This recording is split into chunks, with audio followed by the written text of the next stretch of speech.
Mi nombre es Sofía. Llevo 3 años trabajando como camarera en un restaurante elegante del centro.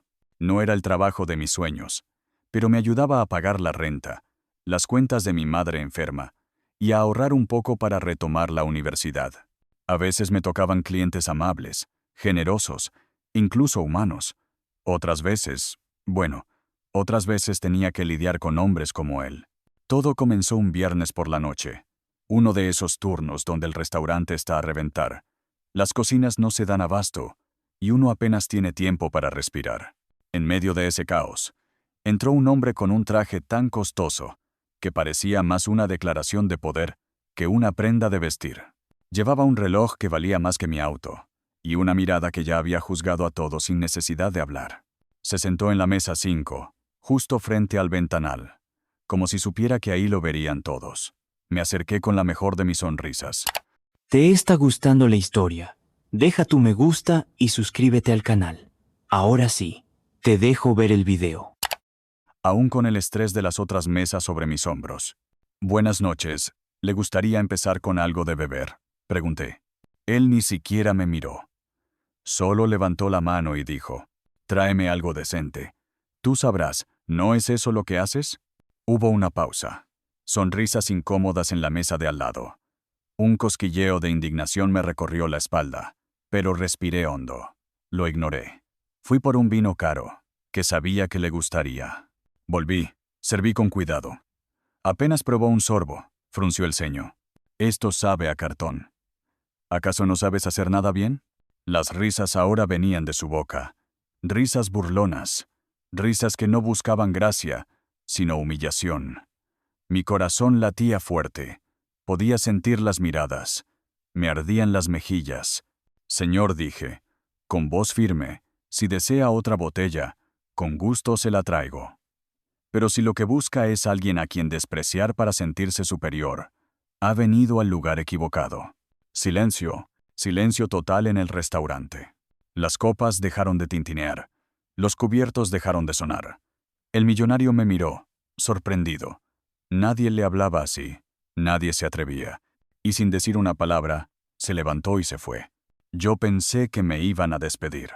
Pero lo que ocurrió al día siguiente cambiaría mi vida para siempre. Al día siguiente, llegué al restaurante con un nudo en el estómago. Dormí poco, imaginando 1000 formas en que mi jefe podía despedirme. Aunque no me arrepentía de haberme defendido, sabía que alzar la voz frente a un cliente, y más uno de ese calibre, no era bien visto en este negocio. Apenas entré, sentí las miradas de mis compañeros. Algunos sonreían con complicidad, otros me evitaban la mirada.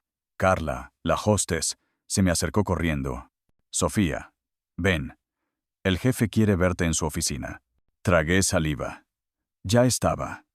Me quité el delantal lentamente, como si prolongar los segundos pudiera evitar lo inevitable. Subí las escaleras con el corazón golpeando en el pecho. Toqué la puerta. Mi jefe, un hombre exigente pero justo, me hizo pasar con un gesto. Siéntate, dijo. Su tono no era duro, pero tampoco amable. Me senté. Esperé. Recibimos una visita esta mañana. ¿Alguien vino muy temprano? Preguntó por ti y dejó esto. Abrió el cajón de su escritorio y sacó un sobre negro, grueso, sin ningún nombre escrito. Me lo entregó sin añadir nada más. Lo tomé con las manos temblorosas. Lo abrí. Adentro había una tarjeta. Negra. De esas que uno solo ve en películas. Tarjetas bancarias que no tienen límite, que solo poseen los ultrarricos. También había una carta, escrita a mano. Señorita Sofía, ayer me comporté como un idiota. Estoy acostumbrado a que la gente me tema, me sirva y me adule. Pero usted fue diferente. Me hizo ver algo que hace mucho no veía. Humanidad. Valentía. Quisiera tener la oportunidad de pedirle disculpas en persona. Esta tarjeta está a su nombre. Es real. No es un truco. No es un soborno. Úsela para pagar lo que necesite. Su madre, sus estudios, su vida. Y si algún día acepta tomar un café conmigo como iguales, me encantaría. Me quedé sin palabras. Literalmente. No supe qué decir, ni qué pensar, ni cómo reaccionar. ¿Y tú qué vas a hacer?, preguntó mi jefe, cruzando los brazos. Lo miré. Luego volví a mirar la tarjeta en mi mano. Me ardían los ojos. Nadie nunca me había regalado nada así. Nadie nunca me había pedido perdón con tanta honestidad. No lo sé, dije con voz baja. Pero voy a descubrir quién es realmente ese hombre. Y salí de esa oficina con algo más que una tarjeta. Salí con una historia que apenas comenzaba. No podía sacarme su rostro de la cabeza. Esa expresión de sorpresa cuando le hablé con dignidad. Esa mirada que, por un segundo, pareció perder su arrogancia y mostrar algo más profundo. ¿Culpa? ¿Admiración? ¿Vergüenza? No lo sabía. Pero lo que sí sabía era que ningún cliente había dejado jamás una tarjeta de ese tipo, ni una carta escrita con tanta claridad emocional. Pasé todo el día en piloto automático, sirviendo mesas, anotando pedidos, fingiendo que nada había cambiado. Pero cada vez que tocaba el bolsillo donde guardaba el sobre, sentía el peso de algo más que plástico y papel. Era como si el universo me hubiese dejado una puerta entreabierta y me dijera, «Atrévete». Esa noche, al llegar a casa, le conté todo a mi madre. Pensé que iba a regañarme por no haber sido más prudente, o que se preocuparía por la procedencia de la tarjeta. Pero en cambio, se limitó a tomarme la mano y decirme, «No todo el que tiene dinero es malo. Y no todos los que tienen corazón lo usan. Quizás tú le diste permiso para usar el suyo». Dormí poco esa noche. Mi cabeza era una tormenta de preguntas. ¿De verdad había sido sincero? ¿Por qué alguien como él se tomaría la molestia de disculparse? ¿Y qué pretendía con esa tarjeta? Al día siguiente, tomé una decisión. Fui al banco indicado en el sobre para verificar que la tarjeta fuera auténtica. La empleada la escaneó, luego me miró con los ojos bien abiertos. «Señorita, esto no es una tarjeta común. Viene con beneficios de nivel presidencial. Está activa y tiene autorización directa para cubrir gastos sin límite, siempre y cuando usted esté de acuerdo en usarla». Tragué saliva. No sabía si sentirme afortunada, abrumada o atrapada. «¿Quién la emitió?», pregunté. «Reservamos la privacidad del titular», dijo, sonriendo, pero dejó una nota en su perfil, por si usted preguntaba. «Mire», desplegó la pantalla. En letras simples decía, «No quiero comprar su perdón. Solo deseo reparar el daño». Volví a casa con la mente dando vueltas. Ya no podía ignorarlo. Tenía que saber quién era ese hombre cuando nadie lo estaba viendo. Así que decidí buscarlo, no por el dinero, ni por curiosidad, sino por algo más fuerte. Quería entender por qué alguien con todo parecía tan vacío. ¿Y por qué? Al mirarme, parecía suplicar en silencio ser visto por primera vez. Pasé los días siguientes investigando. Le pregunté discretamente a Carla, la hostess, si sabía el nombre del hombre del viernes por la noche.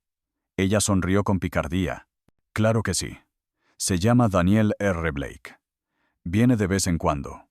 Es dueño de una firma de inversiones. Y según dicen, de media calle donde trabajamos». Eso explicaba muchas cosas. El poder, la arrogancia, la forma en que todos bajaban la cabeza cuando hablaba. Pero nada de eso me decía quién era él realmente. Lo busqué en Internet. Artículos, fotografías en galas de beneficencia, entrevistas vacías llenas de cifras y frases ensayadas, todo tan perfectamente cuidado, que parecía falso. Una semana después, mientras acomodaba las servilletas en la barra, Carla volvió a acercarse. «Tu amigo está en la mesa 5. Solo pidió que lo atendieras tú». El corazón me dio un vuelco. No esperaba verlo tan pronto. Respiré hondo. Caminé hacia la mesa con paso firme.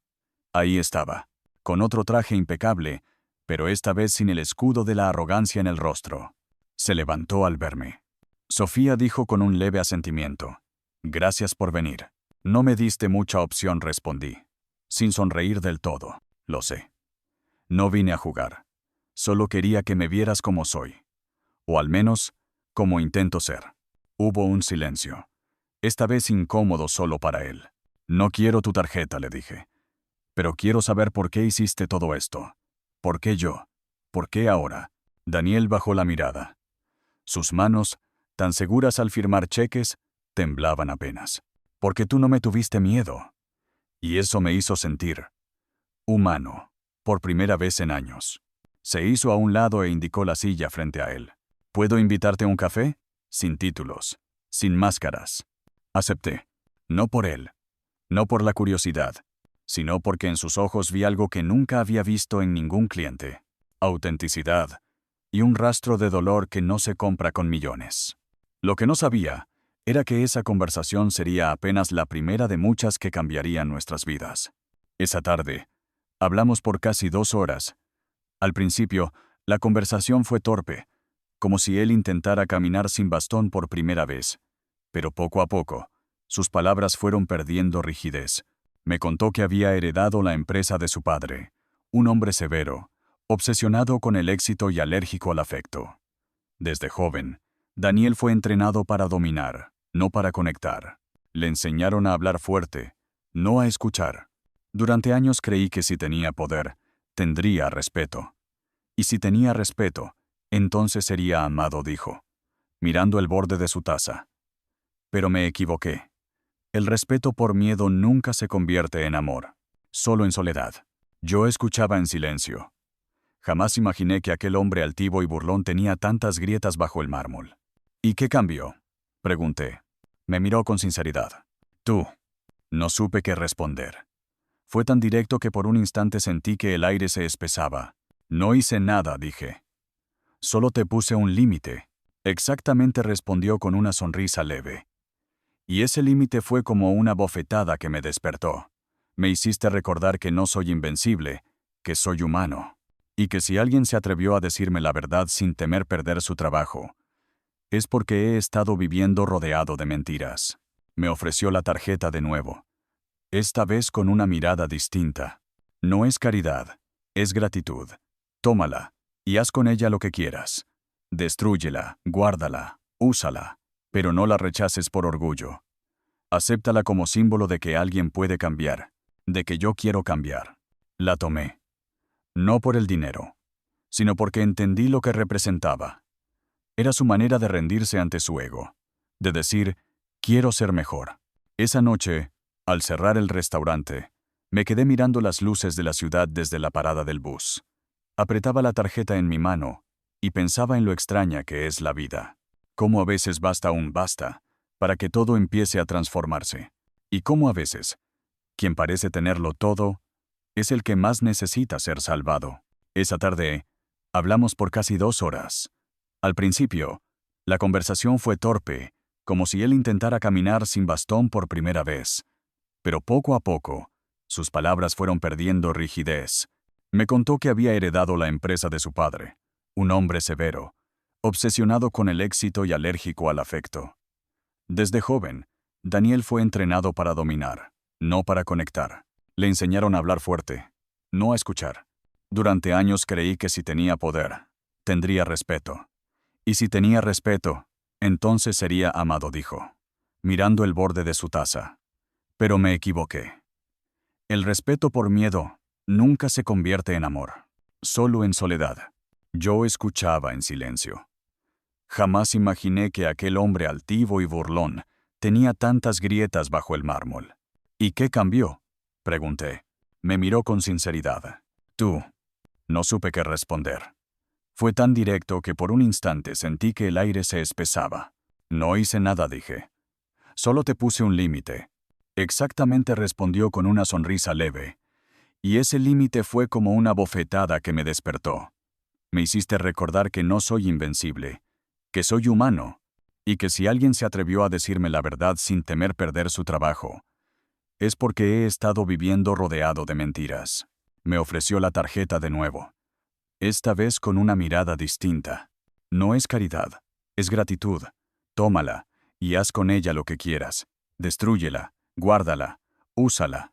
Pero no la rechaces por orgullo. Acéptala como símbolo de que alguien puede cambiar, de que yo quiero cambiar. La tomé. No por el dinero, sino porque entendí lo que representaba. Era su manera de rendirse ante su ego, de decir, quiero ser mejor. Esa noche, al cerrar el restaurante, me quedé mirando las luces de la ciudad desde la parada del bus. Apretaba la tarjeta en mi mano y pensaba en lo extraña que es la vida. Cómo a veces basta un basta para que todo empiece a transformarse. Y cómo a veces, Quien parece tenerlo todo, es el que más necesita ser salvado. Una noche, mientras caminábamos por el parque, Daniel se detuvo frente a una fuente iluminada y me miró con una mezcla de miedo y decisión. Sofía, he estado pensando en algo. Quiero dejar la empresa. No supe si reírme o preocuparme. ¿Dejarlo todo? ¿Así? ¿Sin más? ¿Estás hablando en serio?, pregunté. Sí. Quiero dedicarme a otra cosa. A algo que tenga sentido. Que toque vidas. Como tú tocaste la mía. Estoy cansado de mover dinero que nunca veo. Quiero construir algo real. Su voz no temblaba. Hablaba con convicción, pero también con una vulnerabilidad que nunca había visto en él. Daniel, no necesitas cambiar todo tu mundo para probar que eres distinto. Ya lo estás haciendo, poco a poco. Él sonrió. Lo sé. Pero necesito que mi vida esté alineada con quien quiero ser, no con quien aprendí a fingir ser. Pasaron semanas. Luego meses. Y poco a poco, Daniel comenzó a transformar su rutina. Vendió acciones, delegó el control de su firma y comenzó a impulsar proyectos sociales, no solo como benefactor, sino como parte activa. Lo veía sudando en obras comunitarias, escuchando en círculos de jóvenes, aprendiendo de gente común. Nuestra relación también cambió. Ya no éramos solo la camarera y el millonario arrepentido. Nos habíamos convertido en compañeros, en reflejos que se empujaban mutuamente a crecer. Pero lo que más me conmovió fue lo que hizo en silencio. Un día, al regresar a casa, encontré una carpeta sobre la mesa. Dentro estaban los papeles de inscripción a la universidad, pagados, en mi nombre, y una nota escrita con la letra de Daniel. Nunca olvides tus sueños, Sofía. El mundo necesita tu luz. Y yo necesito verte brillar. No lloré de tristeza. Lloré de gratitud. Porque en un mundo que suele premiar la indiferencia, yo había encontrado a alguien que eligió cambiar. Y su cambio había comenzado con un simple no de una camarera. Meses después, cuando por fin inicié las clases, Daniel me acompañó el primer día. No como alguien que quería controlar, sino como alguien que quería estar presente. Me esperó afuera del edificio con un café y una sonrisa nerviosa, como si fuera él quien estaba comenzando una nueva etapa. ¿Qué tal el primer día?, preguntó cuando salí. Intimidante. Increíble. Real, respondí, riendo. Él asintió, como si entendiera cada palabra sin necesidad de más explicaciones. La prensa, por supuesto, empezó a notar su ausencia en los círculos financieros. Surgieron rumores, columnas especulando que se había retirado por enfermedad, por escándalo, por locura. Nadie sabía la verdad. Solo los que lo veían en barrios olvidados, escuchando historias reales, podían entender que no había perdido nada. Había encontrado todo. Un año después, el restaurante donde nos conocimos cerró por remodelación. Pasé por fuera una tarde, y en la vitrina había una nota escrita a mano. Aquí comenzó algo que no sabíamos que necesitábamos. Gracias por vernos.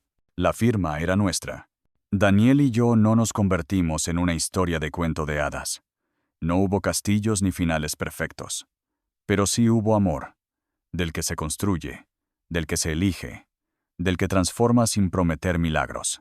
Hoy, sigo estudiando. Trabajo medio tiempo en una biblioteca. Y Daniel dirige una pequeña organización que capacita a jóvenes emprendedores de zonas marginadas. No sale en revistas, no da entrevistas. Pero cada vez que alguien le pregunta por qué hace lo que hace, él responde: porque una camarera me dijo la verdad. Y yo decidí escucharla. Y eso lo cambió todo. Si llegaste hasta este punto del video, gracias, porque eso me dice que algo de esta historia tocó tu corazón, igual que tocó el mío. Y si te hizo pensar, sentir o recordar algo importante, entonces este canal es para ti. Aquí no solo contamos historias, aquí buscamos entendernos. Suscribirte no cuesta nada, pero puede hacer una gran diferencia para ti y para que sigamos trayendo más contenido real, humano y con propósito. Así que si te gustó, dale a suscribirte y activa la campanita. Yo te espero en la próxima historia, porque aún quedan muchas por contar. Gracias por ser parte de esta.